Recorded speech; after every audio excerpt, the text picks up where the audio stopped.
Hello and welcome to the Matt's Movie Reviews podcast. I am your host, Matthew Pejkovic. This is episode number 601.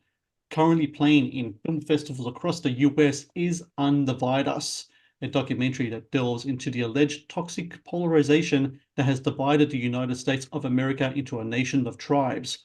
Or has it? Focusing on a social experiment in which numerous US citizens of different stripe come together and talk about their differences with respect and genuine curiosity. Undivide Us delivers an optimistic take on what many to believe to be dire times. And joining me now is the director of Undivide Us, Kristina Kendall. Kristina, thank you very much for your time today. Thanks so much for having me, Matt. So your background is journalism, okay? News industry, that's where you kind of come from here. When you first kind of like dive into this subject, what was it about the story? What was it about the whole topic of the supposed fractions within the US? It really spoke to you as a news person first. I'm really curious about that. Well, I mean, I really came from the perception that is actually the prevailing, perspective of most Americans, which is that we are overwhelmingly unable to have conversations with people with whom we disagree in this country. And I put my journalism hat on, and I was like, that's really bad. I think, let me try to read a little more and find out more about this. And so I did end up hearing a guy named Tony Woodley speak at a conference, and then I read his book I, Citizen after seeing that, and he pointed out which something that I didn't know, but I think that all Americans need to know, which is that while there are toxic polls at this country, they're actually a very small percentage of the overall population, about 10% on each side, and that the vast majority of us actually, while we don't agree about stuff, we are civil and we can engage in about the issues we care about without losing our minds and being terrible human beings to the people on the other side. And so, being a former producer at ABC News 2020, I kind of thought, well, if there is this thing that we all think we know that isn't so, that's potential content that could be really interesting. So how would I tell that story? And so that's really kind of where it all started, because I was really curious about this phenomena, and I thought, are we all suffering from this collective illusion that we're horrible people? And the truth is that we're not horrible people. And that's what we ended up kind of demonstrating. So when you approach this story, there's a lot of ways you can take it. You can do like just a traditional news story perspective. You can go podcast, go all sorts of way. We're here with a feature documentary. When did the documentary kind of conversation first come into the field of play here? Yeah. Well, so I got to thinking about it, and I was like, well, I want people to see this documentary and see themselves in it, right? So that meant that I wanted it to talk about the hardest issues. And you'll see in the documentary, we talk about guns and abortion and, parents' rights and immigration and the elections. We talk about the things that people really have strong emotional reactions to, but the people who we invited to the table to have those conversations were an accurate reflection of like who Americans actually are, across race and gender and political identification, all these things that kind of that create our identities. I wanted people to be able to see themselves in the film. So that was where the documentary piece kind of came in. And then you definitely see my news kind of background where, I do character studies where then we pull out and we learn more about people, but then it's all very grounded in this like real, like PhD level, political science that is kind of, that has some, peer review, I guess you'll say, like, it's not like I'm just going in there and spouting about my opinions. I want us to feel like we're getting something that we can take away from this and be like, oh, this is an accurate reflection of the reality that we all can experience. How did you find out about Ben Clutzy, who's a really essential part in the documentary? He's kind of like Isn't he? He's just a really fascinating man. It's really interesting how through all of this kind of stuff, you come across figures like Ben, people like Coleman Hughes, for example, is another person I think is absolutely fascinating the way he approaches the topics here. So how do you find out about Ben in the pluralism and civil exchange kind of program that he kind of runs? And how does that kind of factor into the whole documentary that you have here? Yeah. So I just started asking people, who do you know that's like really smart? And somebody pointed me to Ben and his podcast. Ben runs a pluralism center at Mercatus. And once I talked to Ben on the phone, I realized he had to be one of our guides for this film, because he has an encyclopedic knowledge of who's doing the best research on this topic of like pluralism and divides, and how do the divides manifest. He pointed me in all kinds of really profound directions. Literally every single one of the experts that we interviewed for the film, Ben brought to the table, because Ben said, no, you have to include this person if you want to talk about, what are the worst consequences of polarization. John Inazu, he really knows everything, or Bob Talese, or Jen Merkishvili, or Alana Redstone, like all these kind of real heavy hitters in the world of like studying this, dedicating their lives to studying this, but also telling the story in a way that would kind of reach the humanity. Ben works with students, so he has done a lot of these conversations. He had never done a conversation quite like this before, but he had done conversations trying to cultivate. And the thing is, we don't try to cultivate agreement in a film that like nobody agrees about anything at the end of the day. People aren't moving their positions, but they do shift how they think about the people on the other side. And that's really interesting, because giving back that humanity is an incredible objective. Please support Matt's movie reviews on Patreon. Get access to exclusive content, request movie reviews and top 10 lists, and help support my work. Please click on the Patreon link in the description below. The focus groups that you have in this movie, which essentially kind of is centered around this kind of like social experiment that Ben has kind of put together there and is in your film. Is it true that when it comes to those focus groups and choosing people to join the table of discussion, that people are really scared to kind of like take part in this kind of thing, because on top of everything else, they're kind of afraid that if they express their views, there might be some type of ramifications because of it?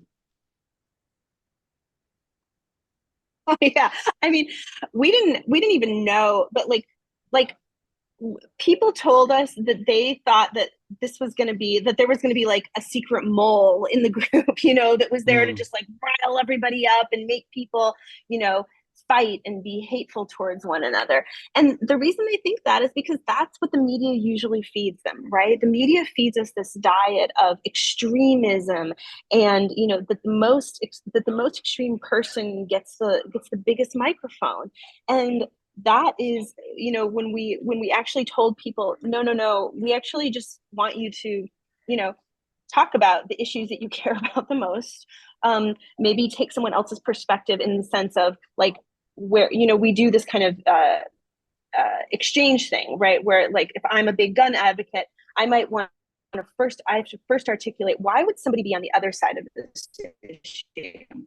And actually having to say that gives them back their humanity in some sense. So even though I'm not going to change my views, if I, let's say I really think guns are important to protecting my liberty, then, but if I have to take the position of somebody on the other side and say, well, I could say, guns also could be really harmful, and all this stuff around school violence is really scary, and whatever I would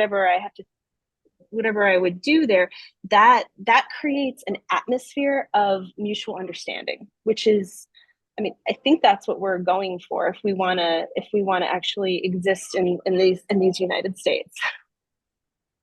So every podcast I always kind of reach with a silly question. Well, I'm going to ask my silly question anyway, because I'm just kind of curious about it. The table, how people sit at the table in your documentary. How much discussion is in how people sit in the table in documentary? Because, and I don't know, maybe because I'm a religious man and I kind of, this fact into my head, kind of look like position of the Last Supper, how you have it in this movie here, how everyone's kind of like all put together. It's almost Yeah. kind of like different kind of people in a kind of place together. So it goes across the table. But there's other ways you could do it. You can have a round table. You can have people on little tables. You can have just people sitting in a circle. How do you decide exactly what type of table you want? Where does that come from a kind of like a psychological aspect on Ben's part, or does that come from a filmmaker's aspect from your part? I'm really curious about that. It was a true mashup of all of it. I mean, if you've watched content in this space, a lot of it has people sitting on stools or sitting in like these hard chairs that just, every time I watched it, I thought to myself, how can somebody be comfortable like talking about the things that they care about the most if they're sitting on a stool, or having to stand or like, and so to me that made the table important actually. We thought about doing it at a round table, but just the logistics of getting a similarly sized table at like all the different locations where we were shooting became a little bit challenging. And so I went with that table kind of configuration the way that I did, because I felt like, and then it also led us to like having between, we aim to have between 5 and 7 participants for each focus group, so that people felt like they would have the opportunity to speak. They wouldn't be so far apart, kind of thinking about all those things. So that was a conversation with both Ben and Tony and my DP, trying to kind of figure out how, and even the focus group company, like how do we navigate this so that we get the most authentic responses possible, where people feel comfortable. And I don't know if we did it perfectly. And the Last Supper one of the locations we shot had actually been an old Catholic church. I don't know if you could kind of tell that, but I actually, in that one, I was like, oh, this really looks like the Last Supper. But what are you going to do? No, like exactly. You just gotta roll with it. Exactly. I think it was Ben in the documentary who talked about the exhausted majority. So you have pretty much fanaticism being kind of like the center point in a lot of this, right? And the people the fanatics are the ones who are really getting the airtime, because who's going to who wants to talk to just Joe Blow here. And I kind of, if I was going to kind of like symbolize it in a certain way, the fanatics are the people who have glued themselves to the middle of the road, and the exhausted majority are the people waiting in traffic behind them, just trying to get to work. Right? I think that's what it is. People, a lot of times, people just want to get from A to B, and then Yes. there's a division there from other people, right? When it comes to that notion of fanaticism, how much did you find that that has become like just such a huge part of all of this, that people have just got, I don't know how they have it, but just too much time on their hands, and sometimes they just need to touch grass and just get off social media, off the screens, and just kind of like, I wouldn't say get into the real world, because I don't want to say they're delusional in any way, because a lot of times this comes from passionate positions, but at least try to just try to get in the same wavelength as other people, and understand that not everyone thinks the way that they do. Yeah, Matt, I mean, what you're saying is exactly, that is the solution, right? We have to get outside of our bubbles and actually consider news sources outside of the things we normally read, and really make sure that we are engaging with people who think about things differently than us, and we're engaging them with love and respect and humanity.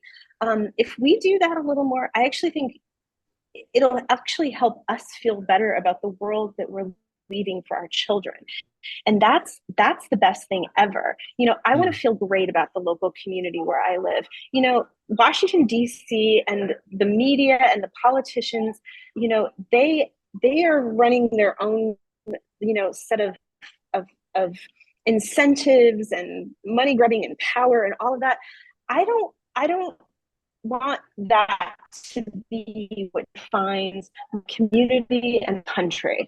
I want to have a world where I feel like I can talk to people about the things I care about the most, and they don't have to agree with me, but I at least have to be heard and treated like as a human being and a citizen with respect. So that's what the movie's trying to like to kind of spread a message. And when we do screenings, people get excited by that by that thought, you know, like how can I engage in my local community? So if we can get more of that, I think that that hope can go a long way. The Matt's Movie Reviews podcast is brought to you by TeePublic.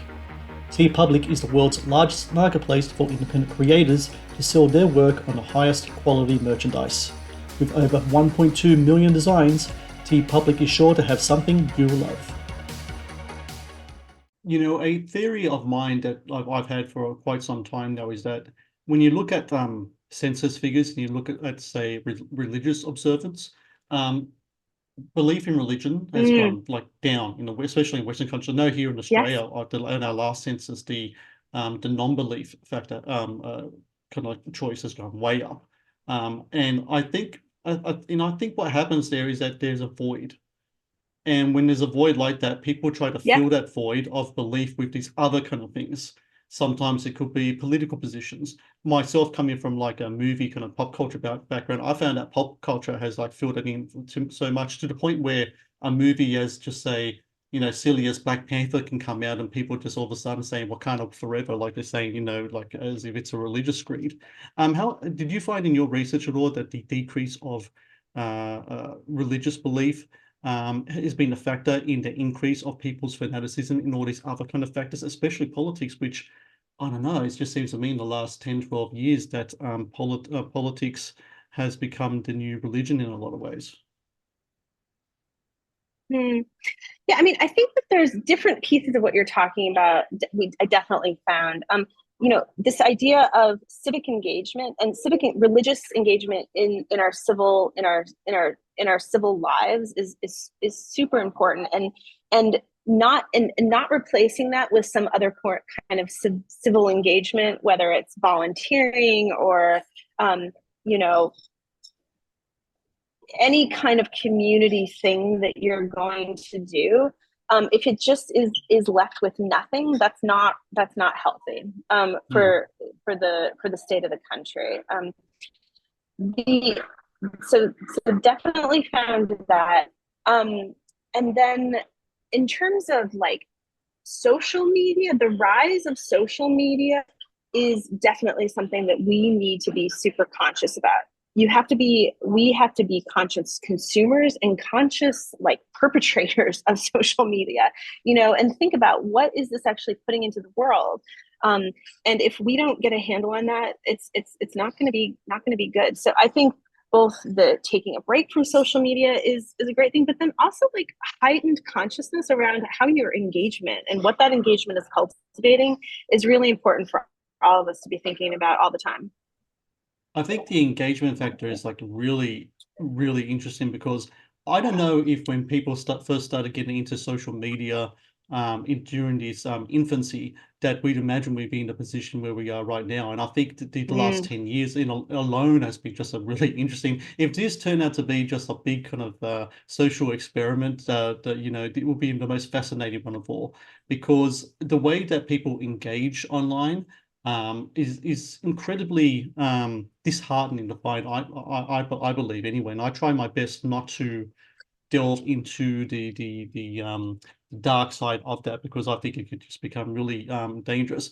And there's something that's really interesting that you talk about in the documentary is that a lot of the times when it comes to social media and even legacy media and how that kind of fuels the kind of like the media machine and the machine of politics as well, is that the essential part is that you need to take away the humanity of the other side. You need to speak to your tribe, and you have to make sure that your tribe is the rights on the right.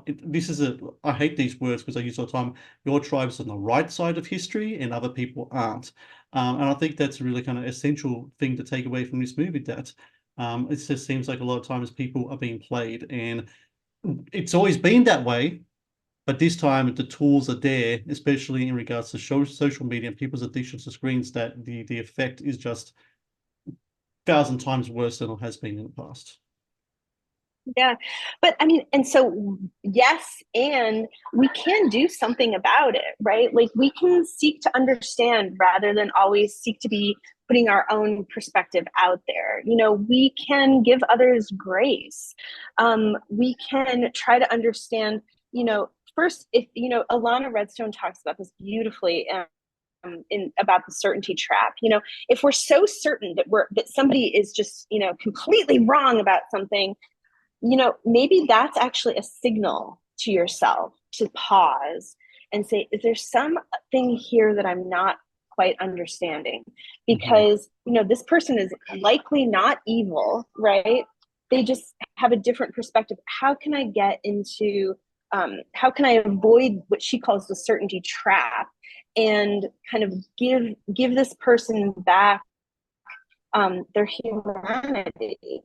And the miraculous thing is that you're actually gonna, or I feel so much better when I do that, even though I'm like stopping my own emotional stuff, you know. So that's it's an interesting, it's this human journey that we're on, and how can we help to become and cultivate a better world is what this film is all about for me anyway. And I think the Matt's Movie Reviews podcast is brought to you by Amazon Prime Video.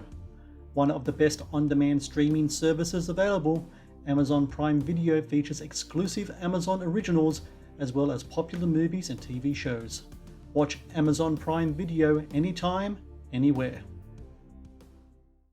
For me, a lot of it comes down to, and I think you and I have a similar position in our kind of like our optimism of what our humanity can bring. I heard you say in another interview that you believe in the possibility of your fellow human beings. And it's something that I have as well. And, you know, and I think like yourself, a lot of times I'm met with heartbreak in regards to that, because sometimes you believe in the possibility of your fellow human beings, and sometimes they don't live up to that possibility. When it comes to us, the exhausted majority, and screenings for this film that you had so far, what type of response do you have from people watching the movie? Have you found that there's other optimists out there as well that believe in the possibility of your fellow human beings? I gotta tell you, like, people either host a screening or they come to the screening, and each screening seems to like spur additional screenings, which is amazing. We've made it pretty easy for people. If they go to the movie website is undivideusmovie.com, they can sign up. Anybody can sign up to host a screening. And what's exciting is then people hear that kind of in the Q&A afterwards, and they all come up to me afterwards and they're like, I want to host a screening. I want to host a screening.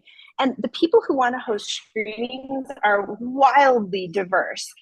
People will be like, I want to bring this to my mega church. I want to bring this to this prison system where I volunteered. That just happened like 2 days ago to me. Both those people came up to me. And then a college professor saying, I want everyone in my college course to not have to screen, but to screen your movie for extra credit and write a paper. And I'm like, okay, great. Like, let's do all of it.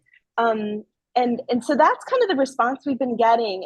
So I'm really excited by the enthusiasm, and I think it really demonstrates that there's a real hunger in this country for people feeling like that there's something that they can do, where they can engage, where they can lean in. I think it shows that Americans aren't just apathetic, but they haven't really been given the tools to feel like they can engage in this kind of current atmosphere. And people are really nervous about getting screamed at, honestly. So this kind of gives them a path forward that is doable. After one film festival screening, I both had the League of Women Voters, which is a little more of a left-leaning group in this country, and the head of the Chamber of Commerce for that city, like both, which is more right-leaning. You know, they both came up to me and were like, how can I host more screenings? How can we help get this message out there? I want to engage. And to me, that was like amazing, because it actually showed that that you referred to earlier, that it is like it's a pretty balanced film. It's not on one side or the other. The winner is our local communities. All of us. We can do this. So for everyone out there listening, Undivide Us currently playing in festivals across the US this April and May. And also be sure to check out the website. Can I get the web address out there again, Kristy? Yeah, undivideusmovie.com. Undivideusmovie.com. Thank you. So make sure you check out that website, and I'm sure it's going to have where you can watch the film, how you can watch the film and do a screening. And I know there's a lot of resources there as well for if people want to host their own kind of table. And remember, people, if you do, please be civil about the whole thing as well, because that's a whole kind of the point of this. Yeah, I think it's just I think it's essential viewing for people to watch, especially we're in an election year in the US, and I think it's really important that people kind of remember that golden rule that's always been out there, and don't let your penchant for one side of politics be every bit of you. Just remember this, like, we're all in this together. We're all just trying to go from A to B. And I think it's really important that people understand that. And I think this movie really does show that as well. So Kristina Kendall, congratulations to you with the film, and yeah, best of luck with future screenings. I'm sure it's going to be a movie that's going to have a positive impact on people. Thank you so much. I really appreciate you having such wonderful questions and great conversation. Thank you. Thank you for watching the Matt's Movie Reviews channel. Please subscribe for more reviews, podcast interviews, and exclusive content.